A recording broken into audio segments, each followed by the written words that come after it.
tudo bem? Bem, eu me chamo Fuxa, Koga, Ceratokoga, realmente não me importa, pode me chamar como preferir. Porque hoje nós estamos aqui para algo diferente, para resolver um mistério, o mistério de Dan Brown. Nós vamos decifrar, a partir de hoje, o código, criado pelo autor de Código da Vinci. Uma das maiores obras e best-sellers já feitos no mercado de livros e na literatura no geral. Mas afinal, quem é Dan Brown? E por que ele tem esse mistério que ainda ninguém conseguiu resolver? É o que nós vamos descobrir hoje. Então que tal você vir comigo para juntos descobrirmos qual que é a resposta por trás de todos esses enigmas? E é isso. Vamos lá. Eu espero que você esteja pronto para descobrir a verdade.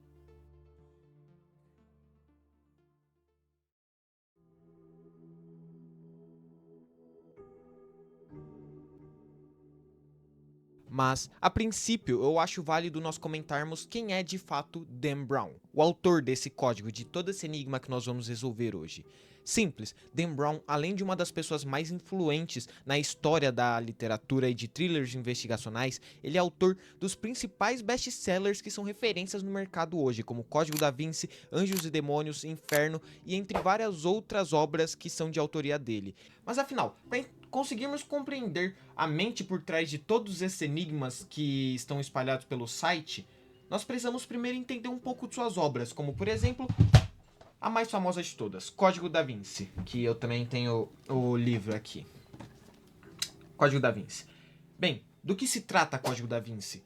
É simples, retrata a história de Robert Langdon e sua jornada após cair de cabeça em um dos maiores mistérios escondidos pela igreja e por todo o tempo que se passou, que Da Vinci tentou contar com base em suas obras, mas cabe a Langdon descobrir toda a verdade por trás dos descendentes de Jesus Cristo e o Santo Graal. Sim, é sobre isso. Mas nós não estamos aqui para falar hoje sobre livros, e sim sobre fatos.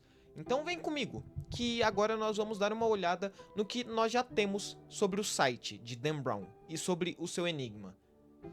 Te vejo lá. Mas afinal, como foi que eu me inseri nesse destino? Como foi que eu escolhi tentar resolver esse enigma? Bem, eu consigo culpar duas pessoas por essa escolha. A primeira sendo Yun Li, ou Victor Schiavon, que obviamente não tá aqui. E foi com ele que eu conheci o Código da Vinci, né, o Da Vinci Code, com uma música muito boa. Da Vinci Code, bitch, mano, nós tá invisível, incrível na noite, o kit, mano, é missão impossível. E depois disso, uma amiga minha disse que começou a ler o livro. Essa amiga sendo a Nicole. O Dila ainda vai fazer uma mesa, com todos nós sendo sapo-cururus. Tem que ter. E aí a gente vai todo mundo ter essa habilidade de... E quando a Nicole disse que começou a ler o livro Código da Vinci, e eu terminei esse livro, eu terminei Anjos e Demônios, eu terminei Ponto de Impacto, terminei Fortaleza Digital e Símbolo Perdido, que também eu não sei onde é que tá, na verdade. E terminei também Inferno. Ainda falta, na verdade, o A Origem.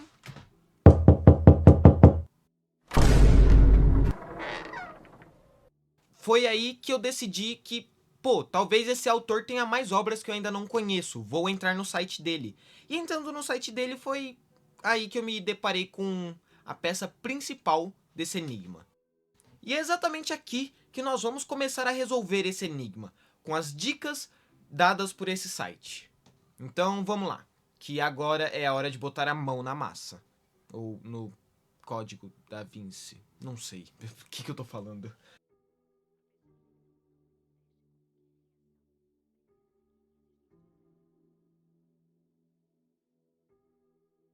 Pesquisando um pouco mais sobre o enigma em si, eu acabei descobrindo algumas informações e descobri que apenas duas pessoas tinham tentado resolver esse enigma durante todos esses anos que ele existe. E acredite, existe há muito mais tempo do que parece.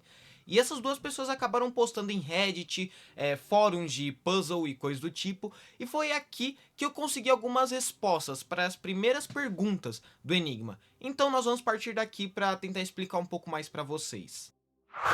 Entrando no site dele hoje em dia, nós nos deparamos com coisas bem interessantes, como uma pequena biografia do autor Dan Brown, algumas de suas obras que ele postou ao longo de sua vida, notícias e coisas do tipo. Mas durante o conteúdo desse site, você vai perceber que existem várias interseções.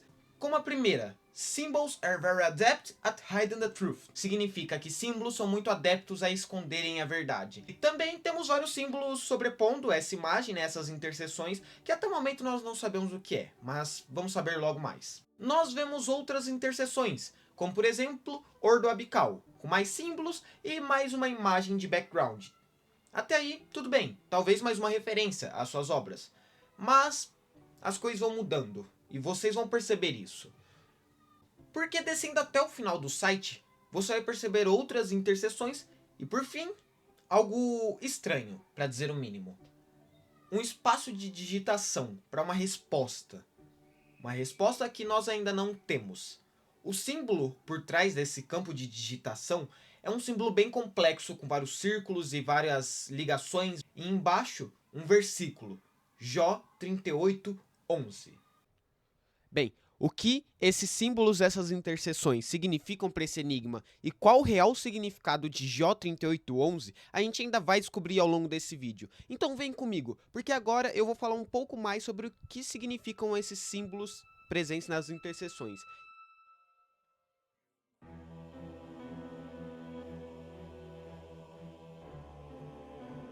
Bem, primeiro, nós podemos começar analisando os textos dispostos em cada imagem das interseções presentes no site. Como o primeiro que eu já disse, symbols can be very adept at hiding the truth, ou símbolos podem ser muito adeptos a esconderem a verdade. O segundo, sendo ordoabical, que é uma referência a um de seus livros e também uma frase em latim chamada Ordem sobre o Caos. O terceiro, sendo the paths alive, clues are hiding in plain sights, que é uma frase em inglês que já já nós vamos traduzir. O quarto, sendo os 12 primeiros dígitos da sequência de Fibonacci. E por fim, o último das interseções sendo tardy sect, que até o momento nós não sabemos. É uma palavra que não parece ter muito significado no geral. Apenas podemos supor que sect seja de secto, sectuário, que é como se fosse um membro de culto numa tradução literal. Mas ainda não dá para tirar muita conclusão com base nisso. Dessas 5 interseções, podemos por enquanto focar nas 3 últimas que eu acabei de citar. A primeira que nós vamos comentar sendo a The Paths Alive, Clues are Hiding in Plain Sight. Esse texto em si não importa, o que importa é o que está do lado esquerdo dele, que é um tipo de quadrado com várias letras e vários símbolos e números dispostos em um quadrado de 4x4. Lendo de forma literal, nós chegamos em MS 408 Yale Library, ou Biblioteca de Yale, MS 408. Esse é um endereço bem específico para a gente procurar. E não se assustem, obviamente eu não posso ir para Yale nesse momento, infelizmente, mas a gente consegue pesquisar de forma online por esse endereço. E chegamos em Voynich Manuscript, que é um livro relativamente conhecido. O Manuscrito de Voynich é um livro que data de antes mesmo de 1500, cerca de 1400 esse livro devia existir. E é um livro que muitas pessoas dizem que é impossível de se ler, completamente criptografado, conhecido também como Código de Voynich. Curioso.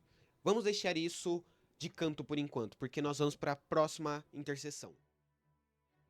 0112 3, 5, 8, 12, 21, 34, 55, 89. Esses são os dígitos principais da sequência de Fibonacci, a proporção áurea. O próximo dígito nessa tabela seria o 144, que soma o 55 com o 89, os dois últimos números. E o que essa sequência está fazendo aqui, afinal? Bem, ela pode não parecer, mas é uma das principais pistas. Então, deixa ela separada também por enquanto. E por último, mas não menos importante, tardy sect, ou tart secto, sectuário. Bem, eu fiquei pensando nisso por muito mais tempo do que eu devia. E não fui eu que cheguei a essa conclusão, e sim, na verdade, um colega meu, o Dylan, que eu já comentei aqui várias vezes e já apareceu no canal, inclusive. Tardy sect nada mais é do que um anagrama para tetractis, que é o triângulo de Pitágoras. E é bem curioso, porque nessa imagem mesmo está aparecendo um triângulo, a fórmula de Pitágoras. E bem, tetractis é também uma dica bem importante.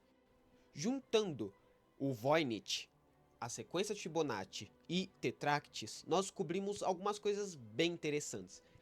Antes de dizer o que de fato aparece com esses códigos que nós coletamos, é também interessante tentarmos digitar algo que não esteja de fato certo. Digitando qualquer coisa no código, nós podemos cobrir a seguinte mensagem: You found the lock, but not the key. Você achou a fechadura, mas não achou a chave. Bem, a fechadura nós imaginamos que seja de fato esse enigma que nós devemos digitar. E a chave talvez sejam as senhas que nós precisamos procurar. Ou a senha, não sabemos ainda. E finalmente digitando o que nós procuramos, ou seja, Voynich, a sequência de Fibonacci e Tetractis, nós cobrimos coisas bem interessantes. Mas é aqui que o nosso enigma vai se estagnar, de certa forma. Bem, da primeira vez que eu tentei resolver esse enigma, foi aqui que eu parei. Foi aqui que eu não consegui progredir. Porque esse site ele devia mostrar alguns vídeos. Algumas gravações deviam aparecer sobrepondo a tela do site. Vídeos provavelmente provindos do YouTube, mas que hoje em dia estão completamente indisponíveis. E talvez você chegue a pensar, ok, se os vídeos estão indisponíveis, o enigma não existe mais. Mas não é bem assim. Nós vamos conseguir seguir mesmo sem os vídeos. Tá curioso para saber como? Bem, eu acho que esse vídeo já está se prolongando demais, então eu vejo vocês no próximo vídeo. Bem, eu acho que por enquanto é isso. Eu preciso me despedir, ou esse vídeo vai acabar ficando muito longo para vocês, muito cansativo. Então eu vejo vocês na próxima. Até um próximo tempo e eu volto com mais respostas para vocês, eu prometo.